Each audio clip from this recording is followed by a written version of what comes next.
ఇక్కడ రేవంత్ రెడ్డి గారు ఏం చేస్తున్నారు అదానికి సిమెంట్ ఫ్యాక్టరీకి హ్మ్. అక్కడ రామన్నపేటలో అక్కడ 100 ఎకరాలు అక్కడ వారికి కేటాయిస్తారు. స్కిల్స్ యూనివర్సిటీకి 100 కోట్ల డొనేషన్ తీసుకుంటారు. అంటే ఏం జరుగుతుంది అక్కడ దావోస్ పై అక్కడ 12,000 కోట్ల ఎంఓయూ ఎక్స్చేంజ్ చేసుకుంటారు.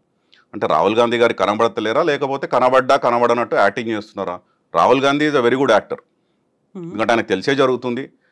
ఈయన డబ్బులు పంపించాలి కాబట్టి ఎన్నికలకి వేరే రాష్ట్రాల్లో ఎన్నికలు మొన్న పార్లమెంట్ ఎన్నికలు కూడా తెలంగాణ నుంచి కర్ణాటక నుంచి మొత్తం ఫండింగ్ జరిగింది కాంగ్రెస్ పార్టీకి. వారికి తెలుసు ఇక్కడ వీరు అదాని దగ్గర తీసుకునేది తెలుసు, వాళ్ళకి పంపించేది పంపిస్తున్నారు, అన్నీ తెలిసే జరుగుతున్నాయి. కాకపోతే ప్రజలను పిచ్చోళ్ళని చేయడానికి కాంగ్రెస్ పార్టీ కానీ బీజేపీ కానీ ఈ రెండు పార్టీలు కలిసి కేవలం ఒకటే లక్ష్యం, స్ట్రాంగ్ రీజనల్ పార్టీస్ ఉండకూడదు దేశంలో, మమ్మల్ని ప్రశ్నించే నాయకుడు ఉండకూడదు. కేసీఆర్ లాంటి ఒక టవరింగ్ పర్సనాలిటీ, ఒక స్ట్రాంగ్ లీడర్, ఒక స్ట్రాంగ్ బిల్డ్ లీడర్ ఎప్పటికన్నా థ్రెట్టే ఉంటే కాంగ్రెస్ అని ఉండాలి, లేకపోతే బీజేపీ అని ఉండాలి. బీఆర్ఎస్ లాంటి ఒక స్ట్రాంగ్ రీజనల్ పార్టీ ఉండకూడదు అనే ఒక పక్కా ప్రణాళికతో కలిసి పనిచేస్తున్నాయి. తెలంగాణలో కాంగ్రెస్ అండ్ బీజేపీ కలిసి పనిచేస్తున్నాయి. It's a classic example. మీరు చూడండి 8 ఎంపీలు గెలిచారు బీజేపీ నుండి, 8. ఎవరు కూడా ఇప్పటికీ ప్రభుత్వాన్ని ప్రశ్నిస్తలేరు. ఈ సంవత్సరంలో 6 గ్యారంటీల పేర్ల మీద గారడీ జరిగి మోసం చేసినారు ప్రజలని. మీరు 420 వేరే హామీలు ఇచ్చినారు డిక్లరేషన్ల పేరిట, ఏ ఒక్కటి కూడా పూర్తి చేయలేదు. ప్లస్ ప్రజా వ్యతిరేకత నిర్ణయాలు, ఈ హైడ్రా అని చెప్పేసి, మూసీ ప్రాజెక్ట్ అని చెప్పేసి ప్రజలు హర్షించండి రోడ్ల మీదకి వచ్చి వాళ్ళు తిడుతుంటే కూడా ఎందుకు బీజేపీ నాయకులు మాట్లాడతలేరు? ఎందుకు వారికి ఇంకా కేసీఆర్ గారిని తిట్టడము, కేటీఆర్ గారిని, హరీష్ రావు గారిని తిట్టడమే కనబడుతుంది. అంటే బహుశా బీజేపీ నాయకులకు ఇంకా కేసీఆర్ గారే ముఖ్యమంత్రి, బీఆర్ఎస్ ప్రభుత్వమే ఉంది తెలంగాణలో, రేవంత్ రెడ్డి గారు కానీ కాంగ్రెస్ కానీ కనబడతలేనట్టుంది. లేదంటే బండి సంజయ్ గారు రేవంత్ రెడ్డి గారికి సహాయ మంత్రిగా తెలంగాణలో పనిచేస్తున్నాం, వారిని సపోర్ట్ చేసుకుంటా పొద్దున్న లేస్తే బీఆర్ఎస్ పార్టీని, బీఆర్ఎస్ నాయకులను తిట్టుకుంటా బండి సంజయ్ గారు కాలయాపన చేస్తున్నాం. ఇద్దరూ కలిసి పనిచేస్తున్నారు అంటే బీఆర్ఎస్ ని ఒంటరి చేసే ప్రయత్నమా, లేకుంటే బీఆర్ఎస్ ని అసలే లేకుండా చేయాలని చూస్తున్నారా? ఎందుకని వాళ్ళిద్దరు కలిసి పనిచేస్తారు? వాళ్ళ ఎండ్ గోల్ ఒకటే ఉంటుంది. మీరు చూస్తే గతంలో కూడా బండి సంజయ్ గారు ఓపెన్గా ప్రెస్లో చెప్పినారు, వారు చెప్పింది నేను కోట్ చేస్తున్నాను. ఏమన్నారు? కాంగ్రెస్ వాళ్ళని ఉద్దేశించుకుంటూ, మీరు మేము కొట్లాడకూడదు, మీరు మేము కొట్లాడొద్దు, మన ఇద్దరం కలిసి ముందు బీఆర్ఎస్ని బొందబెట్టాలి. ఇది నా మాటలు కాదు, బండి సంజయ్ గారు ప్రెస్లో మీడియా ముందు మాట్లాడిన మాట ఇది. వీడియోస్ కూడా ఉన్నాయి. క్లియర్గా అంత క్లియర్గా మెసేజ్ ఇచ్చినాక మనం ఇద్దరం కలిసి బీఆర్ఎస్ ని బొందబెట్టాలని చెప్పినాక where is the question arise? Bandi Sanjay నిన్ననే ఇంకొక మాట అన్నారు, కేటీఆర్ అరెస్ట్ చేయకపోవడానికి ప్రధాన కారణం వీళ్ళిద్దరూ కలిసి పని చేస్తున్నారు కాబట్టి అరెస్ట్ చేయట్లేదు అనేది. కేటీఆర్ గారిని అరెస్ట్ చేయాలంటే కేసులో పసు ఉండాలి, ఫస్ట్ కేసులో దమ్ము ఉండాలి. నిన్న మొన్న ఏం లీక్లు ఇచ్చినారు మీడియాకి? ఫార్ములా ఈలో ఏదో జరిగిపోయింది, గందరగోళం జరిగిపోయింది, ఏదో ఫ్రాడ్ జరిగింది, కరప్షన్ జరిగింది అని చెప్పేసి మీడియాకి చిన్న లీక్ ఇచ్చేసి ప్రజల మైండ్ కండిషన్ చేసేసి రేపు అరెస్ట్ చేసిన పెద్ద అప్రూవర్ రాకుండా ఏదో డ్యామేజ్ కంట్రోల్ చేసుకోవాలని ప్లాన్ చేసుకున్నారు. కేటీఆర్ గారు ఏం చేసినారు? ఆ వార్తలలో లీకులు పత్రికలు రాగానే అసలు జరిగింది ఏంది నేనే చెప్తా ప్రజలకు, వాళ్ళు వచ్చి చెప్పి ప్రజలని కన్ఫ్యూజ్ చేసే బదులు అసలు వాస్తవాలు ఏంది? As a municipal minister, as taken a decision with in my authority, I am the competent authority. అంటే హెచ్ఎండిఏ నుంచి అక్కడ జరిగింది ఏంది అండి ప్రజలకు కూడా తెలవాలి. ఫార్ములా ఈ రేస్ జరిగినప్పుడు 2023 ఫిబ్రవరిలో జరిగింది, లాస్ట్ ఇయర్. అంతకుముందు జరిగిన ఒప్పందం ఏంది? తెలంగాణ ప్రభుత్వంతో FIA, ఫెడరేషన్ ఇంటర్నేషనల్ ఆటోమొబైల్, అదొక అంతర్జాతీయ సంస్థ. Motor sport is one of the most viewed and most loved sport in the world.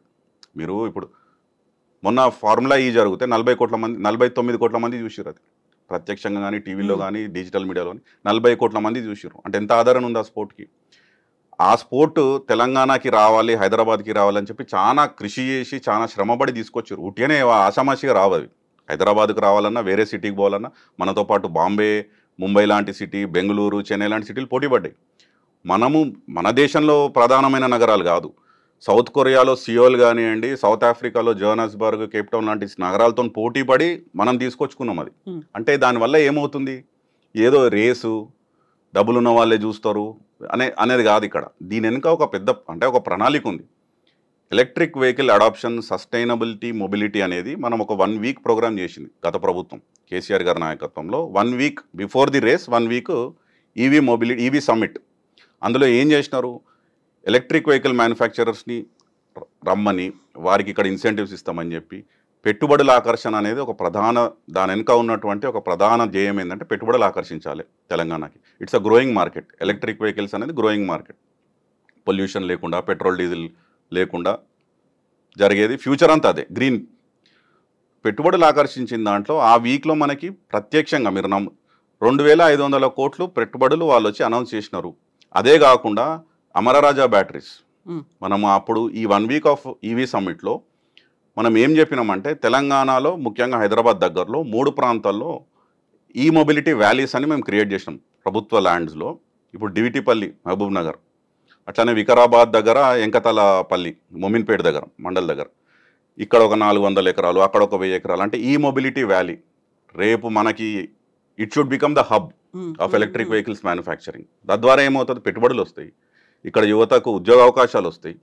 9500 కోట్లు అమరరాజా బ్యాటరీస్ డివితిపల్లిలో వాళ్ళు ఇన్వెస్ట్ చేస్తామని చెప్పి అగ్రిమెంట్ చేసుకున్నారు, ఎంఓయూ చేసుకున్నారు. హుండై లాంటి కంపెనీ 1400 కోట్లు పెడతామని వాళ్ళు వచ్చినారు. 2500 కోట్లు వేరే కంపెనీస్ అన్ని కలిసి. అంటే ఆ వీక్లో దాదాపు మనకి 20-25 వేల కోట్ల పెట్టుబడులు ఆకర్షించినాము. ప్లస్ ఒక పెద్ద రోడ్ మ్యాప్ చేసుకొని 2030 సంవత్సరం కల్లా more than 50-60,000 crores investments attract చేయాలి. అంటే ఇంకొక 6-7 సంవత్సరాలలో తద్వారా ఒక 4 లక్షల ఉద్యోగాలు, ప్రత్యక్ష ఉద్యోగాలు కల్పించాలి తెలంగాణ యువతకు అనే ఒక కాంప్రిహెన్సివ్ ప్లాన్ అది. ఏదో ఫార్ములా అయ్యాను ఏదో రేసు ఒకరోజు జరిగిపోయేది కాదు ఇది. దీనికి ఇంత ప్లాన్ ఉంది, తెలంగాణకు ఎట్లా మేలు జరుగుతుంది అనేది అంత ఆలోచన ఉన్నది. అయితే ఆ రేసుకు సంబంధించి వీరు ప్రభుత్వంలోకి వచ్చినప్పటి నుంచి మీరు గమనించాలి, ముఖ్యంగా ప్రజలకు కూడా తెలవాలి, రేవంత్ రెడ్డి గారికి గవర్నెన్స్ మీద పట్టు లేదు, అనుభవం లేదు. గత ప్రభుత్వం నడిపిన స్కీములు కూడా వీళ్ళు రద్దు చేసినారు.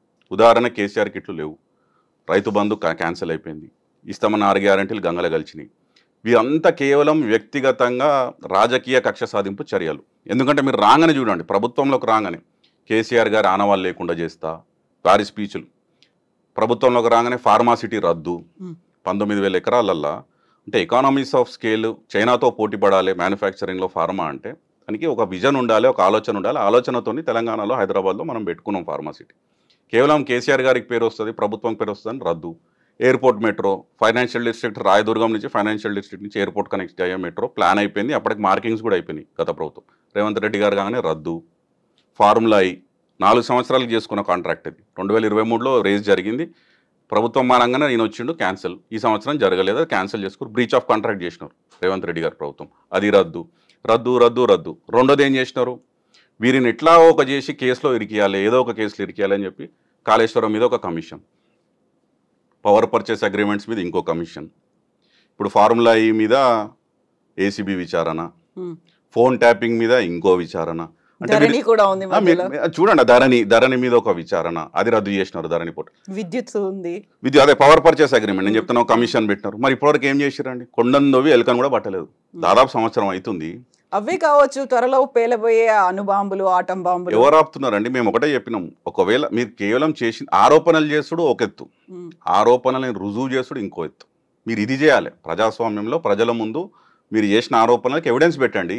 కేవలం మీడియాకి లీకులు ఇచ్చుకుంటా, లేని వార్తలు ఒక డిజిటల్ మీడియాలో కానీ సోషల్ మీడియాలో కానీ ఒక థంబ్నెయిల్స్ పెట్టేసి జరగకూడదు ఏదో జరిగిపోయినట్టు, వీళ్ళు చేయకూడదు ఏదో చేసినట్టు, ప్రజలని అయోమయాన్ని గురి చేసి, ఎన్నికలకు ముందు మీకు పనిచేసింది అది.